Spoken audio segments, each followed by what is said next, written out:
ಗುರುಜಿ ದ್ವಾದಶ ರಾಶಿಗಳಲ್ಲಿ 4ನೇ ರಾಶಿ ಹಾಗೆ ಚಂದ್ರನ ಒಂದು ಅಧಿಪತ್ಯ ಹೊಂದಿರುವಂತಹ ರಾಶಿ ಕರ್ಕಾಟಕ. ಸೊ ಈ ರಾಶಿಯವರಲ್ಲಿ ಯಾವ ರೀತಿಯ ಅವ್ಯಕ್ತ ಭಯಗಳು ಯಾವ ರೀತಿಯಲ್ಲಿ ಕಾಣಿಸ್ಕೊಳ್ಳುತ್ತೆ? ಹಾಗೇನೆ ಯಾವ ಗ್ರಹಗಳು ಇದಕ್ಕೆ ಕಾರಣವಾಗುತ್ತೆ ಗುರುಜಿ? ಚಂದ್ರನ ಸಂದರ್ಭದ ಯಜಮಾನತ್ವವನ್ನು ಪಡೆದಂಥ ಕರ್ಕಾಟಕ ರಾಶಿಯವರಿಗೆ ಚಂದ್ರನೇ ಪೀಡೆಯನ್ನು ಕೊಡುವಂಥವನು ಆಗ್ತಾನೆ. ಯಾಕೆಂದರೆ ಚಂದ್ರ ಒಂದು ತಿಂಗಳದ ಸಂದರ್ಭದಲ್ಲಿ ಅನೇಕ ಘಟ್ಟಗಳನ್ನು ತಲುಪ್ತಾ ಇರ್ತಾನೆ. ತನ್ನನ್ನು ತಾನು ಮೈತುಂಬಿಕೊಳ್ಳುವಂಥ ಘಟ್ಟ, ತನ್ನನ್ನು ತಾನು ತನ್ನ ಬೆಳಕನ್ನು ಕಳ್ಕೊಳ್ಳುವಂಥ ಘಟ್ಟ.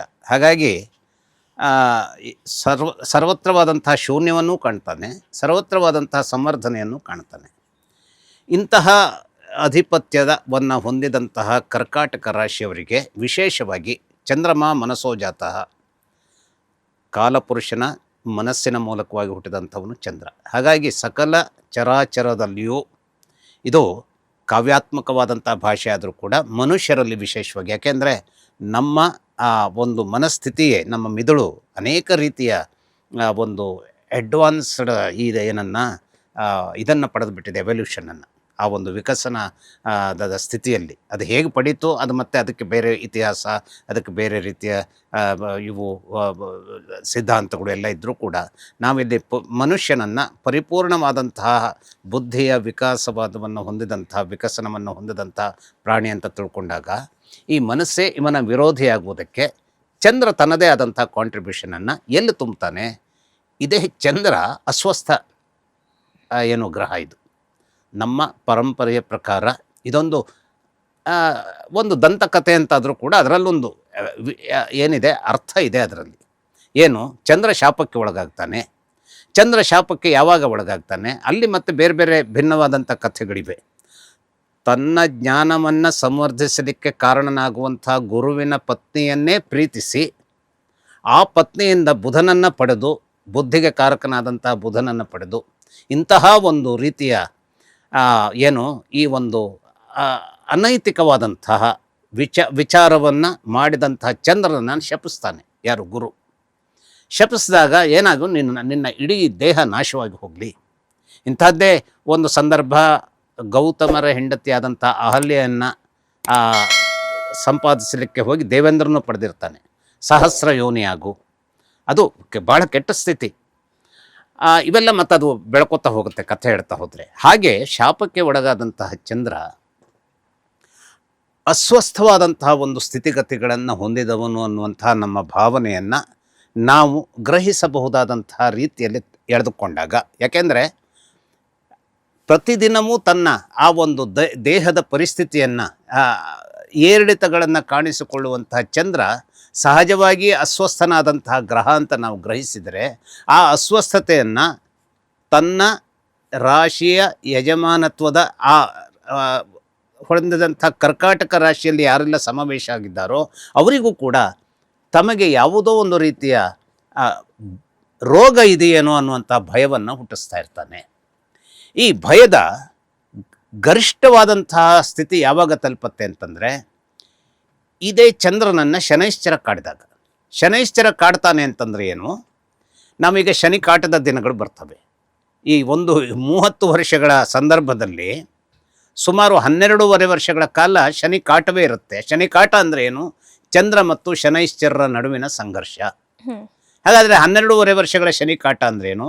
7.5 ವರ್ಷಗಳ 7.5 ಹೇಳುವಂಥದ್ದನ್ನು ತಗೊಂಡ್ರೆ, 2.5 ವರ್ಷದ ಪಂಚಮ ಶನಿ ಕಾಟವನ್ನು ತಗೊಂಡ್ರೆ, 2.5 ವರ್ಷದ ಅಷ್ಟಮ ಶನಿ ಕಾಟವನ್ನು ತಗೊಂಡ್ರೆ, ಈ 2.5 ವರ್ಷಗಳ 5 ಮತ್ತು ಆ 7.5 ವರ್ಷ ಒಟ್ಟು ಸೇರಿಸಿದ್ರೆ 30 ವರ್ಷಗಳಲ್ಲಿ ಟೋಟಲಿ 12.5 ವರ್ಷ ನಾವು ಶನಿ ಕಾಟದ ದಿನಗಳಲ್ಲಿ ಇರ್ತೇವೆ. ಆ ಪ್ರತಿ ಶನಿ ಕಾಟದ ಸಂದರ್ಭಗಳಲ್ಲಿಯೂ ನಾವು ಚಂದ್ರನ ಸಂಬಂಧವಾದಂತಹ ಒಂದು ಘಾತವನ್ನು ಎದುರಿಸಲೇಬೇಕಾಗುತ್ತೆ, ಶನೈಶ್ಚರನ ಸಂಬಂಧವಾದಂಥ ಘಾತವನ್ನು ಎದುರಿಸಲೇಬೇಕಾಗುತ್ತೆ. ಹಾಗಾದರೆ ಈ ಘಾತವನ್ನು ಒಂದು ಶನಿ ಕಾಟದ ಸಂದರ್ಭದಲ್ಲಿ ಶನೈಶ್ಚರ ಚಂದ್ರನ ಮೂಲಕವಾದ ಸಂಘರ್ಷದಲ್ಲಿ ಕೊಡ್ತಾನೆ ಅಂತಾದರೂ, ಈ ಕರ್ಕಾಟಕ ರಾಶಿಯವರಿಗೆ ಅವನು ಏನಾಗಿದ್ದಾನೆ? ಈ ಕರ್ಕಾಟಕ ರಾಶಿಯವರಿಗೆ ಅವನು 7 ದಾಂಪತ್ಯದ ಮನೆಯ ಯಜಮಾನನೂ ಹೌದು, ಹಾಗೆಯೇ ಮರಣದ ಮನೆಯ ಯಜಮಾನನೂ ಹೌದು. ಹಾಗಾದರೆ ನಾವು ಅರ್ಥ ಮಾಡ್ಕೊಳ್ಬೇಕು, ಮರಣದ ಮನೆಯ ಯಜಮಾನ ಅಂತ ಹೇಳಿದಾಗ ಏನು? ಚಂದ್ರನ ಯಜಮಾನತ್ವದ ಕರ್ಕಾಟಕ ರಾಶಿಯವರಿಗೆ ಚಂದ್ರನೇ ನೇರವಾಗಿ ನಿನ್ನಲ್ಲಿ ಏನೋ ಒಂದು ರೋಗ ಇದ್ದಿರಬಹುದು, ಈ ರೋಗದ ವಿಚಾರವಾಗಿ ನೀನು ಎಚ್ಚರವನ್ನು ಹೊಂದಬೇಕು ಅನ್ನುವಂಥದ್ದನ್ನು ಪ್ರೇರೇಪಿಸಬಹುದು. ಅಥವಾ ನೇರವಾಗಿ ಚಂದ್ರನೇ ಎಲ್ಲ ದಿನಗಳಲ್ಲಿಯೂ ಈ ಒಂದು ಶನಿಕಾಟ ಇರದೇ ಹೋದಾಗಲೂ ಆ ಭಯ ಯಾಕೆ ಬರ್ತಿರುತ್ತೆ, ಚಂದ್ರನ ಮೂಲಕವಾಗಿ ಬರ್ತಾ ಇರುತ್ತೆ. ಯಾಕೆಂದರೆ ಚಂದ್ರ ವೀಕ್ ಆಗ್ತಾ ಹೋದಾಗ, ಕೃಷ್ಣ ಪಕ್ಷದಲ್ಲಿ ವೀಕ್ ಆಗ್ತಾ ಹೋದಾಗ ಒಂದು ರೀತಿಯ ಅವ್ಯಕ್ತ ಭಯವನ್ನು ತನ್ನ ರಾಶಿಯವರಿಗೆ ಅವನು ಉಂಟು ಮಾಡಬಹುದು. ಎಲ್ಲರಿಗೂ ಮಾಡಬಹುದಾದರೂ ಕೂಡ ಆ ಎಲ್ಲರ ವಿಚಾರದಲ್ಲಿ ಯಾವ ಒಂದು ಶಕ್ತಿ ಅವರ ಒಳಿತಿಗೆ ಬರುತ್ತೆ ಅಂತಂದರೆ ಆ ರಾಶಿಯ ಯಜಮಾನತ್ವವನ್ನು ಹೊಂದಿದಂತಹ ಗ್ರಹಗಳು ಗಟ್ಟಿಯಾಗಿದ್ದಾಗ ಚಂದ್ರ ಸಂವೇದಿಸುವಂತಹ ಭಯವನ್ನು ಅವರು ಹೊಂದೋದಿಲ್ಲ. ಆದರೆ ಇಲ್ಲ, ಹಾಗಲ್ಲ. ಇಲ್ಲಿ ಚಂದ್ರನೇ ಯಜಮಾನ.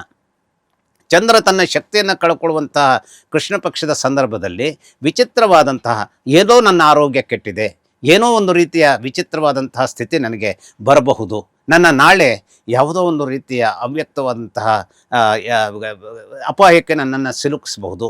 ಆ ಅಪಾಯದ ಇವರ ಗ್ರಹಿಕೆ ಏನಿರುತ್ತೆ, ಕೇವಲ ರೋಗಕ್ಕಾಗಿ ಇರುತ್ತೆ. ಈ ರೋಗ ಹಾಗಾದರೆ ಎಲ್ಲಿಂದ ಬಂತು?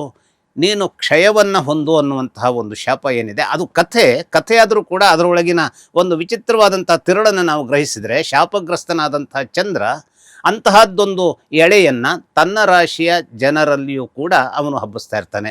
ಆದರೆ ಆ ಎಳೆ ಬೇಸ್ಲೆಸ್ ಆಗಿಯೂ ಇದ್ದಿರಬಹುದು, ಅಥವಾ ಅದೇ ಸಂಶಯ ವಾಸ್ತವಕ್ಕೂ ಇರಬಹುದು. ಹಾಗಾದರೆ ಅದು ಹೇಗೆ ವಾಸ್ತವಕ್ಕಿದೆ ಅಥವಾ ಇಲ್ಲ ಅನ್ನುವಂಥದ್ದನ್ನು ನಿರ್ದಿಷ್ಟವಾದಂತಹ ಜನರಲ್ಲಿ ಆ ಸಂಶಯವನ್ನು ಪರಿಹರಿಸಿಕೊಡುವುದರ ಮೂಲಕವಾಗಿಯೇ ಸಾಧ್ಯವಾಗಬೇಕು.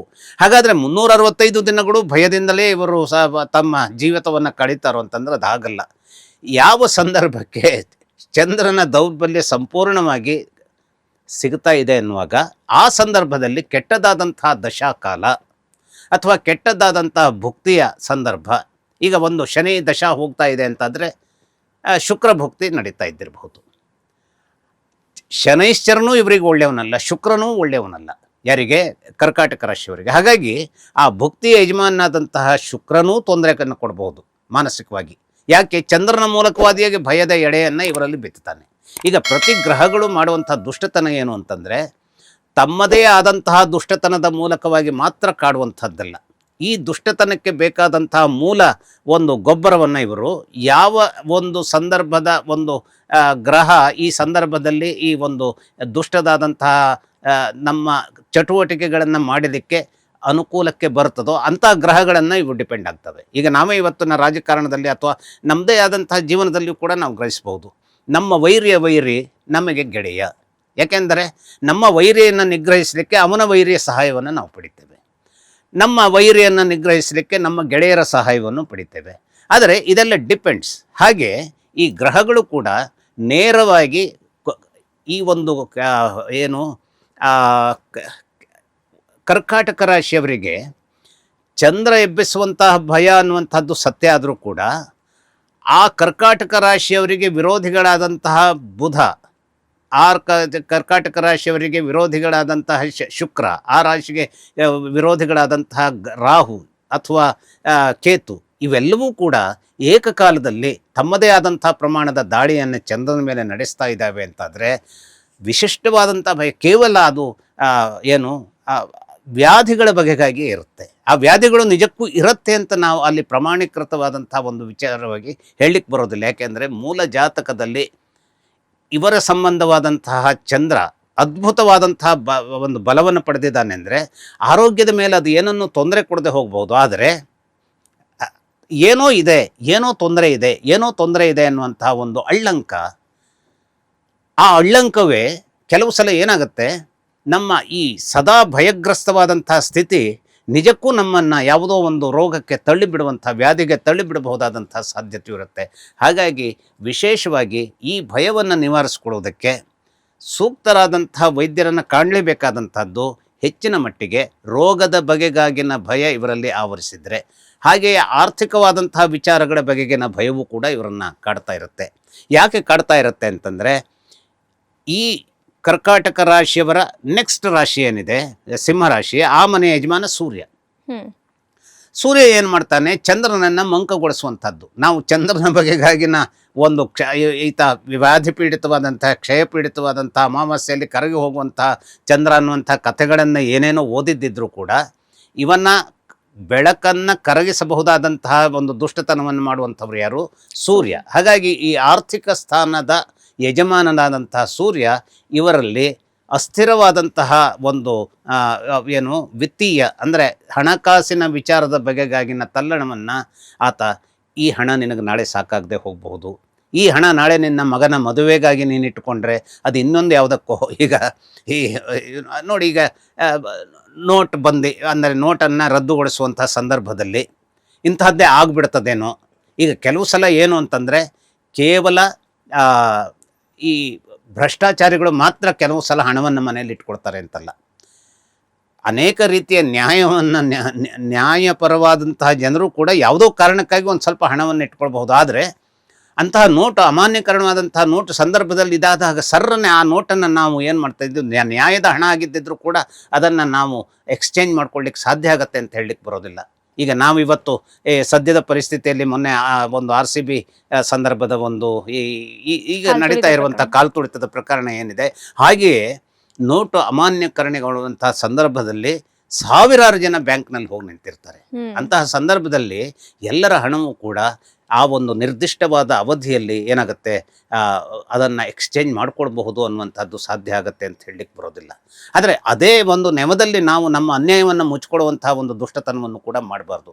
ಅಂದರೆ ವಿಶೇಷವಾಗಿ ಈ ಒಂದು ಕರ್ಕಾಟಕ ರಾಶಿಯವರಿಗೆ ಧನಕ್ಕೆ ಸಂಬಂಧಿಸಿದಂಥ ಭಯ ಬರಬಹುದು, ವ್ಯಾಧಿಗೆ ಸಂಬಂಧಿಸಿದಂಥ ಎಲ್ಲೋ ನನಗೆ ಯಾವುದೋ ಒಂದು ರೋಗ ನನ್ನನ್ನು ಕಾಡ್ತಾ ಇದೆ ಅನ್ನುವಂತಹ ಭಯ ಇವರಿಗೆ ಅದು ಬರ್ತಾ ಇರುತ್ತೆ.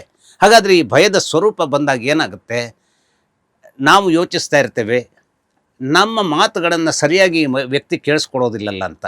ಅಂದರೆ ಅವನ ಭಯದ ಮೂಲಕವಾದಂಥ ಯಾವುದೋ ಪ್ರಜ್ಞೆ ನಮ್ಮ ಮಾತುಗಳನ್ನು ಕೇಳಿಸ್ಕೊಳ್ಳುವಂತಹ ವ್ಯವಧಾನಕ್ಕೆ ಅವನನ್ನು ತೊಡಗಿಸಿಕೊಳ್ಳಲು, ಚಟುವಟಿಕೆಯಿಂದ ಇಡಲು ಅದು ಏನು ಮಾಡ್ಬೋದು, ಅವನನ್ನು ನಿಷ್ಕ್ರಿಯಗೊಳಿಸ್ಬೋದು. ಆಗ ಈ ಮನುಷ್ಯನು ಕೂಡ ವೈರಿಯಾಗ್ತಾನೆ. ನನ್ನ ಮಾತುಗಳನ್ನು ಸರಿಯಾಗಿ ಕೇಳಿಸಿಕೊಳ್ಳದೆ ಹೋದಂಥ ವ್ಯಕ್ತಿಯ ಬಳಿ ನಾನು ಯಾವ ಒಂದು ನಂಬಿಕೆಯನ್ನು ಇಟ್ಟುಕೊಳ್ಳಲಿ ಅಥವಾ ಯಾವ ಬಾಂಧವ್ಯವನ್ನು ನಾನು, ಹಾಗಾಗಿ ಇವರಿಗೆ ವೈರಿಗಳು ಕೂಡ ಉಂಟಾಗೋದಕ್ಕೆ ಇದೇ ಭಯಗಳೇ ಇದು ಕಾರಣವಾಗುವಂಥ ಒಂದು ಸ್ಥಿತಿಗತಿಗಳನ್ನು ನಿರ್ಮಿಸುತ್ತೆ. ಇವರಿಗೆ ವೈರಿಗಳು, ತೊಂದರೆಗೆ ಒಳಗಾಗುವಂಥ ವೈರಿಗಳು ನಿರ್ಮಾಣರಾಗ್ತಾರೆ ಅಂತ ಹೇಳಿದವಾಗ ಹಾಗಾದರೆ ಇವರಿಗೆ ಯಾರಿಂದ ಹಾಗಾದರೆ ಇವರಿಗೆ ವಿಶೇಷವಾಗಿ ತೊಂದರೆ ಆಗುತ್ತೆ. ಇದು ಮತ್ತೆ ಅಗೇನ್ ಇದು ಏನು ಸಬ್ಜೆಕ್ಟ್ ಅಂದರೆ, ಈ ಒಂದು ರಾಶಿಯವರಿಗೆ ಉತ್ತಮನಾದಂತಹ ಗುರುವೇ ಏನು ಮಾಡ್ತಾನೆ, ಅನೇಕ ರೀತಿಯ ಅಂದರೆ ಗುರುವಿನ ಆ ಒಂದು ಸ್ಥಿತಿಗತಿಗಳು ಮೂಲ ಜಾತಕದಲ್ಲಿ, ಕರ್ಕಾಟಕ ರಾಶಿಯವರ ಮೂಲ ಜಾತಕದಲ್ಲಿ ಸರಿಯಾಗಿ ಇರದೇ ಹೋದಾಗ ಗುರುವೇ ಅನೇಕ ರೀತಿಯ ವೈರಿಗಳನ್ನು ಸೃಷ್ಟಿಸಲಿಕ್ಕೆ ಕಾರಣವಾಗುವಂಥ ವಿಷವಾಗಿ ನಿಲ್ಲಬಹುದು. ಆ್ಯಕ್ಚುಲಿ ಗುರು ವಿಷ ಅಲ್ಲ ಯಾರಿಗೆ, ಕರ್ಕಾಟಕ ರಾಶಿಯವರಿಗೆ. ಆದರೆ ಗುರುವೂ ಕೂಡ ಮಿತ್ರನಾಗಬಹುದಾದಂಥ ಗುರುವೇ ಮುನಿದರೆ, ಅಂದರೆ ನಮ್ಮಲ್ಲಿ ಒಂದು ಪ್ರಜ್ಞೆ ಇದೆ, ನಮ್ಮಲ್ಲಿ ಬಹಳ ಸಲ ಹೇಳ್ತೇವೆ, ದೇವರು ಮುನಿದರೆ ಯಾರನ್ನೋ ಇದು ಮಾಡ್ಬೋದು, ಹರ ಮುನಿದರೆ ಹರಿ ಕಾಯುವನು, ಹರಿ ಮುನಿದರೆ ಇನ್ಯಾರೋ ಕಾಯ್ತಾರೆ, ರಕ್ಷಿಸುವ ಗುರುವೇ ಮುನಿದೊಡೆ ನಮ್ಮನ್ನು ಯಾರು ಕಾಯ್ತಾರೆ ಹೇಳುವಂಥ ಒಂದು ಪ್ರಜ್ಞೆ ನಾವು, ಅಂದರೆ ನಮ್ಮ ರಕ್ಷಣೆಗೆ ಬೇಕಾದಂತಹ ಗುರುವೇ ನಮಗೆ ವೈರಿಯಾಗಿಬಿಟ್ರೆ, ಅಂತಹ ಗುರುವೇ ವೈರಿಯಾಗಿ ಬಿಡಬಹುದಾದಂತಹ ಸ್ಥಿತಿಗತಿಗಳು ಈ ಒಂದು ಕರ್ಕಾಟಕ ರಾಶಿಯವರಿಗೆ ಎದುರಾಗೋದಕ್ಕೆ ಸಾಧ್ಯ ಇದೆ. ಹಾಗಾಗಿ ಆ ಅವ್ಯಕ್ತವಾದ ಭಯವನ್ನು ಬಿಡಬೇಕು. ತಮ್ಮನ್ನು ಯಾರು ಲೀಡ್ ಮಾಡಬಲ್ಲರೋ, ನಿಜಕ್ಕೂ ಯಾರಲ್ಲಿ ಶಕ್ತಿ ಇದೆಯೋ ಅಂಥವನನ್ನು ಅನುಸರಿಸಿದಾಗ ಅಥವಾ ಅಂಥವರಲ್ಲಿ ನಿಜವಾದ ಹಾರ್ದಿಕವಾದಂತಹ ಚರ್ಚೆಗಳನ್ನು ಮಾಡುವುದರ ಮೂಲಕವಾಗಿ ಹೋದಾಗ ಈ ಭಯದಿಂದ ದೂರ ಬರುವಂತಹ ವೈದ್ಯೋ ನಾರಾಯಣೋ ಹರಿ, ಅಂದರೆ ಈ ಹರಿಯನ್ನು ನಾವು ವೈದ್ಯನನ್ನೇನು ನಾರಾಯಣನ ಸ್ವರೂಪದಲ್ಲಿ, ನಾರಾಯಣ ಯಾರು, ಅವನು ಜಗದ್ಗುರು, ನಾವು ವಿಷ್ಣುವನ್ನು ಏನು ಹೇಳ್ತೇವೆ ಜಗದ್ಗುರುವನ್ನಾಗಿ ಪರಿಗಣಿಸಿದ್ದೇವೆ.